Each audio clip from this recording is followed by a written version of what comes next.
She was in the shower when I spotted it. Sarah always tossed her purse on the kitchen counter, wide open, spilling over, like it didn't care who peeked. I'd never thought twice about it before. But that morning, something held me back. Just for a heartbeat, as if a chill passed through a warm room. Maybe it was the stillness. Or maybe it was something deeper, gut instinct. I looked down and saw it sitting there, right on top of her makeup bag. A black Zippo. The kind of lighter you'd expect a man to carry. Scuffed on the edges. Solid weight in the hand. I picked it up, popped the lid. No name. No markings. Just a faint trace of that sharp cologne you smell in gym locker rooms or lonely bachelor pads. I don't smoke. Sarah doesn't either. I set it back down like it was hot to the touch. Thing is, after 15 years wearing a sheriff's badge, you stop needing people to admit things. You learn to spot the cracks. The pieces that don't fit. You don't chase answers. You wait, and they show themselves. And that lighter? That was one of those moments. Suddenly, the weird little changes started falling into place. Her new love for night shifts. The way she wore lipstick just to do paperwork. Showering the second she got home. That new phone code she wouldn't say out loud. I kept telling myself it was nothing. Just stress. Just marriage stuff. But right there in the kitchen, holding that damn Zippo, it hit me. Sarah wasn't exhausted. She was occupied. When she came downstairs a few minutes later, towel wrapped around her hair like it was any ordinary Tuesday, I didn't say a word. Morning, she said, cheerful as ever, reaching for the coffee. Morning, I replied, sliding the lighter back where I'd found it. She didn't notice. Or maybe she just didn't think I would. That night, I waited until it got dark. She kissed my cheek and said, "Night shift again." I just gave a nod. She left in a hurry like always, heels tapping down the steps, keys rattling in her hand. I let her get a solid 10-minute lead before I grabbed my keys and followed. Bismarck's not exactly sprawling. The hospital's just a 7-minute drive if you hit green lights. I parked across the street, killed the engine, left the lights off. I knew her routine. She always stepped out for a smoke around 11:20, told me once that it was the only time everything felt quiet. Even the city's asleep, she'd said. Feels like being somewhere else. Yeah, somewhere else all right. Right around 11:25, the side door opened. Sarah stepped out. And she wasn't alone. Tall guy, a bit of gray in the hair. White coat draped over one shoulder. Walked like he owned the sidewalk. A doctor. I'd seen him around before. Recognized the face. Never bothered learning his name. Until that moment. They stood too close. Close enough to know this wasn't just small talk. He handed her a cigarette, brushing her fingers as he did. She lit it, with the same damn Zippo. He chuckled at something she said, leaning in just a little, comfortable, familiar. Sarah threw her head back and laughed. I used to be the one she laughed with like that. But I didn't jump out of the truck. Didn't flash my badge. Didn't reach for my sidearm. I just watched. Cold. Still.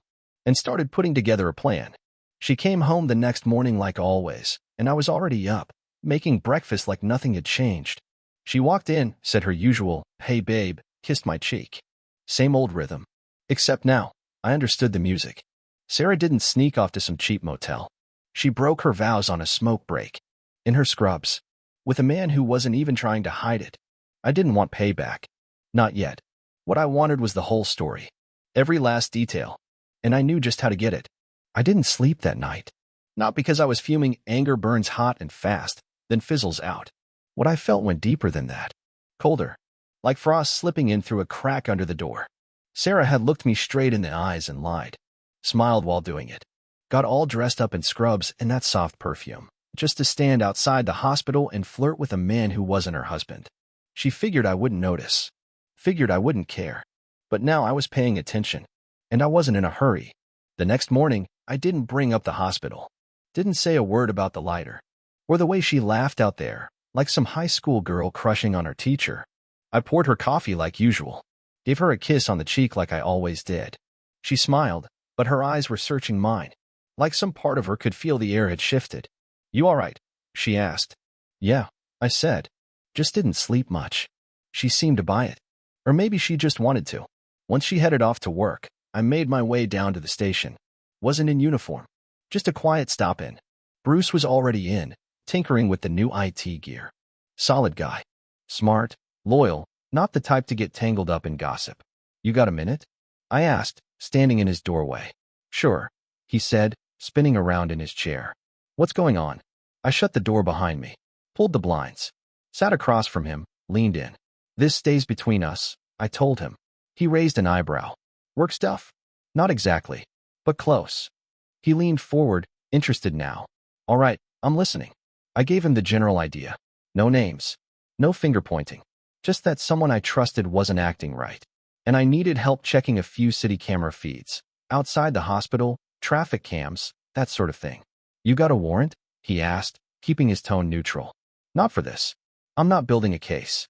Just following a feeling. He gave a slow nod. You want it discreet? Quiet as it gets. Consider it done. By lunch, he had the first 3 nights of footage ready. Hospital lot, southwest side. Sarah out on break. The doctor right there next to her. Always the same window of time. Always standing a little too close. I sat there watching. She's on a schedule, Bruce mumbled. I didn't say anything. He looked over at me. Want me to run plates? Yeah. Start with the SUV. Black one. He leaves around 11:30 every night. Bruce cracked his knuckles and got to work. Later that day, I drove past the hospital myself. No lights. No sirens. Just a man behind the wheel, looking at the town he thought he knew. Sarah's car was in its usual spot. So was his. I didn't stop. Didn't need to. I just took mental notes. Where he parked. What time. The pattern of it. They were too at ease. That, right there, was the danger. That evening, I sat on the couch while Sarah wiped down the counters. She was humming something bright. It felt off in that house. Like hearing cheerful music at a gravesite. I asked her, you got plans Friday night? She hesitated. Why? Thought we'd go for a drive. Just us. She turned, gave me a tight smile. Might have to work late. They changed up the schedule. Yeah. I asked. Thought your weekends were free. Just covering a shift for someone. I nodded slow. All right. Maybe next week. She looked almost relieved. Around 10 that night, Bruce texted me. Matched the SUV. Dr. Carl Turner. Internal medicine. Married. Home. Address confirmed. I sent back. Appreciate it. Keep going. The next day, things felt different. Sarah got home earlier than normal. No smell of smoke. No fake smile. Just tension. She dropped her bag and asked if I wanted a cup of coffee. I told her no. She lingered by the counter. Are we okay? Yeah, I said. Why wouldn't we be? She looked uneasy. You just seem off lately. I've got a lot on my plate, I told her. So do you. She didn't know what to do with that. So she just left it hanging. That night, I stayed parked across from the hospital for a couple hours. Saw him walk her to her car. Saw her hand rest on his arm. Saw her laugh, then glance around like she wasn't sure who might be watching. I snapped a photo. Then another.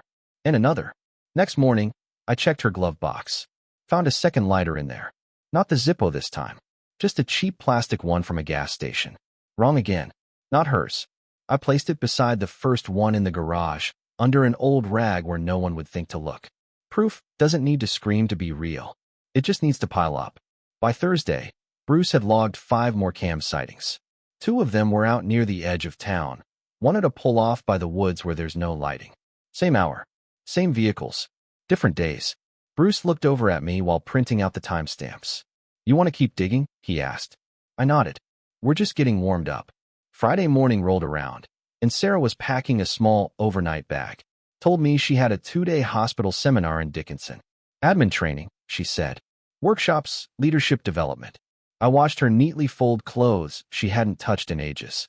Saw her spray on a perfume she never wore to work. Curl her hair like she was prepping for a photo shoot. All that effort. For a hospital retreat? Right. She had the act down. Enough of a smile to seem casual, not enough to look giddy.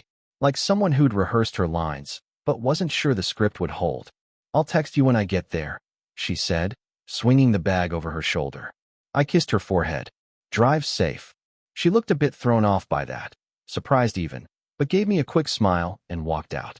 10 minutes later, I was in my truck, trailing her at a safe distance.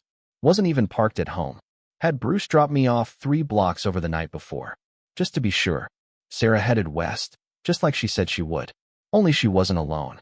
About 15 minutes out of Bismarck, she pulled into a small gravel lot by an old roadside diner. And there he was, Carl Turner, leaning against his SUV, checking his phone, sunglasses on like he thought he was somebody important. Sarah parked next to him. They didn't hug, didn't kiss. Too careful for that. But I watched him grab her bag and toss it into the back of his vehicle. Then they took off together. I followed, keeping my distance. Not too close to raise red flags, but never far enough to lose them. They didn't head for Dickinson. Didn't even get on the main highway. They veered off onto a gravel path near Lake Sakakawea. Old hunting roads. Barely marked. Locals used them to disappear for the weekend. Turner knew exactly where he was going. Eventually, they pulled up to a small log cabin tucked deep in the trees. Private. Off-grid. Ideal. I parked just far enough away not to be seen. Grabbed my binoculars. No cameras. One porch light. Neatly stacked firewood off to the side. Turner unlocked the door like he'd done it a dozen times before. Sarah stepped in ahead of him. I snapped pictures. Him at the door. Her going inside. The license plate. The front of the cabin. Every shot I could get from where I sat. Then I waited. An hour went by. I saw smoke rising from the chimney. Heard muffled laughter floating through the trees. She was at ease. He looked like he belonged there. They were pretending that place was theirs. That night, I slept in the truck. Didn't need much. I'd gotten through worse doing surveillance. At sunrise, Sarah stepped out onto the porch. Wearing a flannel shirt, hair a mess, no shoes. Holding a mug of coffee. Probably his. I zoomed in. Took the shot. That one. It'd be my favorite. A little later, maybe mid-morning, she wandered into the woods with her phone in hand. I kept back, hiding behind the trees, just far enough to stay out of view. She sat down on a fallen log and made a call. I eased in closer, quiet. Heard her voice. Hey baby, it's Mom. I stopped cold. Stayed still and listened. She was on the phone with Ryan, our youngest, telling him she'd be home tomorrow, that she missed him, that she was learning how to be a better helper at the hospital. The lie rolled off her tongue like she'd been rehearsing it in the mirror. And Ryan? He bought every word. Of course he did. He's only 9. That was the moment something inside me just shut off. Not anger. Not grief. Just nothing. Even the hatred I'd been clinging to vanished. She dragged our boy into it, fed him a lie and smiled while she did it. I recorded the whole thing. No noise. No movement. Clean. Sunday afternoon, they left the cabin. Turner brought her back to the diner, just like before. Sarah drove home like she'd been on a regular weekend trip. Walked through the door and kissed me on the cheek like everything was perfectly normal. I named the folder. When you're ready. Sarah thought she was untouchable. Thought being clever would be enough to keep her safe. But I didn't need to yell. Didn't need to fight. All I had to do was keep gathering. Because the truth doesn't crash down all at once. It builds. Slowly. Heavily. And Sarah? She was already under it. She just hadn't noticed the weight yet. I waited 3 days before I sent it. Not because I second-guessed myself. I just wanted the timing to land right. Sarah had slipped right back into her normal routine, moving through the house like someone convinced her secret was buried deep. But I'd already dug it up, and I knew exactly where to plant it. Amy Turner was one of those PDA moms you spot all over town. I'd seen her here and there picking up groceries, waiting outside the school, smiling politely at charity runs. Always looked polished. Like she woke up at dawn just to iron her life smooth. The kind of woman who believed family matters were meant to stay behind closed doors. Her Facebook wasn't hard to track down. There were photos of the kids, autumn leaves, family barbecues, Carl by her side, grinning like a washed-out local politician. The lie ran deep through her life, just like it had in mine. I printed everything, not just the pictures. Still frames from the footage, GPS logs, the deed to the cabin, audio of Sarah whispering bedtime lies to our son. Each file got its own label. I added a short note. This is what your husband does when you're not looking. No name. No return address. Just the truth. I slipped the papers into a folder and drove out. Their mailbox was one of those pretty ones, floral designs, a little bird perched on top. Cute. I lifted the lid and slid the envelope inside. Closed it softly. Then drove off. She got it the next morning. I know because that afternoon, I got a call from a number I didn't recognize. Hello. I answered. No reply at first. Then a quiet voice said, "Is this Peter?" I didn't say anything. I got the folder, she continued. The photos. The audio. Still nothing from me. Could we talk? She asked. In person? I hesitated. Why? I just need to ask you something. Face to face. I sighed. 6th Street Cafe. 10 minutes. Then I hung up. I got there early, took the back corner booth. She walked in wearing sunglasses, no makeup, her shoulders drawn up tight like she was barely keeping it together. She sat down across from me without a word. For a while, neither of us spoke. I didn't know, she whispered eventually. Not even a hint. I believe you. I'm sorry. That one caught me off guard. What for? For your kids. For what she did to you. I shrugged. We all choose our poison. Amy reached into her purse and pulled out the folder. Placed it gently on the table between us. This is all real? Yes. You took these yourself? Every bit of it. She finally looked me in the eyes. And I saw it, grief under the surface, but something hotter starting to burn through. I want him out of my life. I nodded. He will be. No, she said. I want him to feel it. The loss. The humiliation. Everything. You want help? She shook her head. No. I just needed to meet the person who exposed it.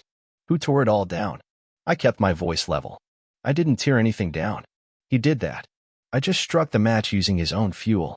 She picked up the folder again, tucked it away, then stood. I don't know what you're planning with your wife, she said. I do, I told her. Just haven't said it out loud yet. Amy gave a small, sharp nod and walked away. That night, something felt different. Sarah came home quieter than usual. No calls. No messages. Just a strange stillness. Her phone stayed face down. She barely touched her plate. The kids picked up on it, but didn't ask. She smiled at them like she was trying to etch their faces into her memory. Later, I heard her whisper to Ryan at bedtime, "You know Mommy loves you, right? Always." He blinked, puzzled. "Are you sick?" She let out a laugh that sounded too loud, too forced. "No, sweetheart. Just tired."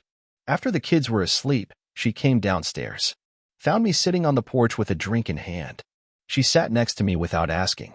"I think something's wrong," she said quietly. I didn't turn to her. "Oh, Carl's not answering his phone. Maybe he's tied up." "He blocked me," she said, like she was hoping I'd tell her it wasn't true. Even his wife. I think she found out. I didn't say a word. Sarah's voice wavered. "Did you tell her?" I turned to face her, locked eyes. "No."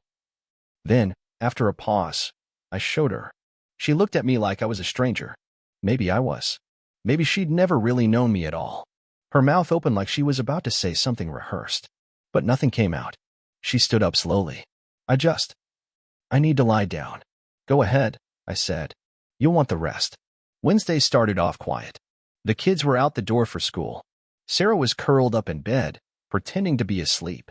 And I was already at my desk at the station by 7:15, black coffee in hand, watching the town wake up through the blinds. Then I heard 2 knocks on the door, and Angela peeked in. "Sheriff? There's someone here to see you. Says it's urgent." "Who is it?" She leaned in a little. "Carl Turner." I didn't flinch. "Send him in." She gave me a curious look, but turned and walked away. Half a minute later, he stepped into my office. No doctor's coat. No cocky smirk. Just a wrinkled flannel shirt, bags under his eyes, and a jaw twitching like it hadn't unclenched in days. "Dr. Turner," I said calmly. "What brings you here?" He hesitated, then eased himself into the chair like he was afraid it might collapse. "I'm not here on anything official," he said. "It's personal." I leaned back, arms folded over my gut. "Go ahead." He took a breath. "I think someone's following me. Watching me. I'm being targeted." My mouth almost twitched. "Targeted in what way?" He looked down. "I've been getting notes, messages, a few photos left in my mailbox." I nodded slowly. "What kind of photos?" He swallowed. "Of me. My car. Me and someone else. In private moments." I just stared at him. He started to squirm in his seat. "So someone's been keeping tabs on you," I said. "Yes." "You know who?" He shook his head. "No idea. Maybe a PI. Maybe someone hired them. Could be a jealous coworker. Or maybe a patient's spouse. I don't know." "Got enemies?" His eyes flicked up to mine. "Not exactly. Just people who might want to bring me down." I let that hang in the air for a second. Then he leaned forward, dropped his voice. "This can't go public. I've got a title. A career. You're married too, right?" I asked flatly. He stiffened. "Yes. You been faithful, Dr. Turner?" He blinked fast. "I don't think that's relevant." "It might be very relevant," I cut in. "Seeing as you're asking law enforcement to look into someone dropping off evidence of your affair." His jaw clenched. "I came here for help," he snapped. "And I'm hearing you," I replied, calm as ever. Just want to be crystal clear on the situation. No surprises later. He looked like he was grinding his molars into dust. I opened a drawer, pulled out a blank notepad, and clicked my pen. Walk me through the notes. They weren't typed. Handwritten. No names, no return address. Just lines like, she's not worth it, and ask your wife about Thursday. One envelope had pictures of me and her talking near my car. I nodded. Anything that sounded like a threat? No, not directly. Just invasive. And you haven't contacted the woman since then? He shook his head quickly. No. She reached out, but I didn't respond. I stared at him for a long second. You got anything I can see? He hesitated, then pulled out his phone. Showed me the photos. The ones I'd taken. The ones that now had him shaking in his boots. I took my time scrolling. Zoomed in here and there. This her? I asked. He nodded. Co-worker. Another nod. I slid the phone back across the desk. Well, I said, if no one's threatening you directly, I can't officially open a case. But I'll log it. That's it. Doctor, I can't assign deputies to a few anonymous notes and some parking lot snapshots. I'll tell the team to stay alert around your place. That's about all I can offer. He looked panicked. Desperate. There's nothing else you can do? I gave him a polite smile. Best advice I've got? Keep your nose clean. He stood, clearly rattled. Thanks, Sheriff. I nodded. Anytime. He walked out, completely unaware the man behind the desk was the same one behind the camera lens. Once the door clicked shut, I finally exhaled and leaned back in my chair. That's when Bruce walked in without knocking. That was him. Yep. He just came walking in like that, begging for someone to clean up the mess he made. Bruce grinned. So what now? Nothing, I said. We wait. That night, Sarah was in the kitchen reheating leftovers. She was quiet. Gave those thin, polite smiles. Trying hard to act like things were still normal. She hadn't heard a word from Turner in days. Didn't surprise me. His world was collapsing, and the only solution he could come up with was to run to the sheriff, never realizing the sheriff had already made up his mind. I watched her as she moved around the kitchen. She was close to breaking. I could see it coming, and I was ready when it did. Saturday morning had a strange feel to it. Sarah was up before the kids, already dressed, makeup on, but it wasn't fresh. Wasn't bright. Just effort. Like someone heading into battle but unsure which side they were fighting for. She made pancakes, cut up fruit, poured the juice. Even tried to hum a tune. No one sang along. The boys muttered thanks and ate without a word. Even Ryan, who usually talked nonstop, stayed quiet. She felt it. The gap. The change in the air. And for the first time, she didn't know how to close it. I waited until midday. The boys were out in the yard tossing a football, and I called her into the living room. She walked in slow, cautious, like a dog that knew it had chewed up something important. I handed her the folder. Same one I'd given Amy. Sarah opened it carefully. The first thing she saw was the photos. The cabin. The firelight. The path through the trees. Then the GPS tracking. The kisses in parking lots. Her car parked next to his, night after night. And finally, the recording.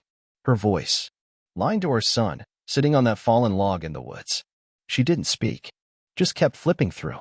When she hit the last page, she looked up at me. Her eyes wide. Her face pale. How long have you known? Long enough. She swallowed. Peter, I lifted a hand. No more lies. She nodded. Slowly. Tears started to build, but I didn't move. I tried to stop it, she whispered. I thought maybe if we just went to the cabin. I thought it'd wake something up in me. I thought I'd leave before it got too far. But you didn't, I said, cutting her off. You kept going. You involved our son. You lied straight to his face. She sank onto the couch like her legs couldn't hold her. I didn't want to ruin everything. You didn't destroy it, I told her. You sold it. For attention. For your ego. For another woman's husband. She covered her face with both hands. Please. Peter, don't turn the boys against me. I leaned in a little closer. You managed that all on your own. I stood up, walked to the desk, and came back with another folder. Divorce papers. Already filled out. Already signed by my lawyer. Custody agreement. I keep the house. Full custody of the kids. She gets visitation supervised if needed. No alimony. No claims. No wiggle room. She stared at it like I'd dropped a weapon in her lap. You already filed this? I got ready, I said. While you were sneaking around with Carl, I was protecting myself. And our boys. Her voice cracked. This isn't fair. Was it fair when you stood outside the hospital every night giving someone else what used to be mine? She flinched. Was it fair when you sat at the dinner table smiling, knowing you'd be in his bed before morning? She started sobbing. I waited. Eventually, she whispered, I have nothing without you. I crossed my arms, leaning against the wall. No, Sarah. You've got exactly what you chased after. Carl won't talk to me anymore, she said, voice shaking. His wife completely cut him off. He's leaving town. I know. She looked up. You spoke to her? I nodded. I showed her who he really was. Sarah's voice dropped into a dry whisper. You destroyed him. No, I said calmly. You both did. I just handed her the proof. For a long moment, we sat there in silence. Then I spoke, even and steady. You're going to sign those papers. And if I don't, I'll go public. Everyone will see it, the hospital, your coworkers, the church. I'll release the call. You want folks hearing what you told Ryan while you were in another man's cabin. Her lips parted, then shut again. She gave a slow nod. I'll sign. I didn't grin, didn't gloat. Just handed her the pen. She signed every page, her hand shaking the whole way, then pushed them back to me like they were hot coals. You'll still get to see the boys, I told her. But not here. And you're not going to interfere. I understand, she said quietly. You're not going to say anything bad about me to the boys. I wouldn't. You already have, I cut in. Don't make it worse by lying again. She lowered her head. I'm sorry. I stood up. It's too late for sorry. What matters now is what you do next. She spent the next couple of days packing her things. No yelling, no drama, just boxes, bags, and a whole lot of silence. She moved into a rental on the outskirts of town. Nothing special. Cold. Temporary. The boys visited every other weekend for now. They didn't cry when she left. They'd hug her, wave, and run back into the house. That Friday, Bruce dropped by the station. Everything settled? As settled as it'll get, I said. You think you'll miss her? I shook my head. Already mourned who she used to be. That was months ago. He gave a nod. What's next? I poured us both a coffee. What's next? I said. I raise my boys. I sleep without checking if her side of the bed is empty. I just live. Bruce raised his mug. Here's to clean exits. I tapped mine against his. In quiet revenge.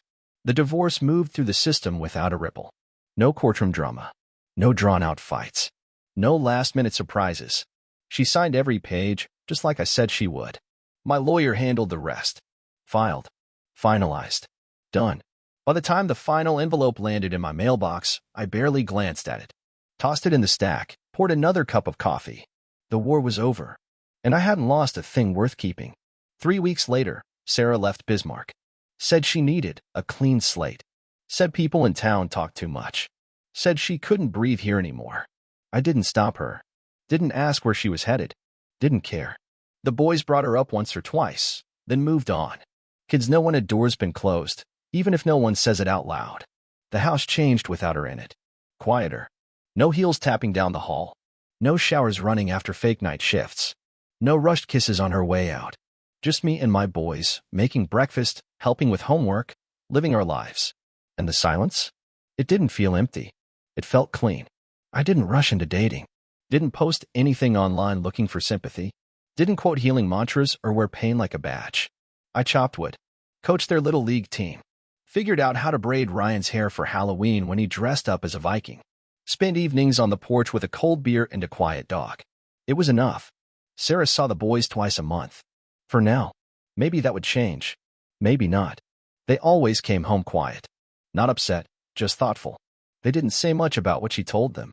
But they hugged me a little tighter when they came through the door. And that said more than words ever could. One night, after a storm rolled through, Ryan climbed into my bed. He was too old for it, really, but I didn't say a thing. He curled up close and whispered, Mom says she misses you. I stayed quiet. Then he added, she said she wishes everything could go back to how it was. I stared at the ceiling, then said, sometimes when someone breaks something, they think saying sorry will fix it. Does it? He asked. Not always. I didn't need revenge anymore. Didn't need to win. What I needed was peace. And I'd earned every bit of it. The hard way.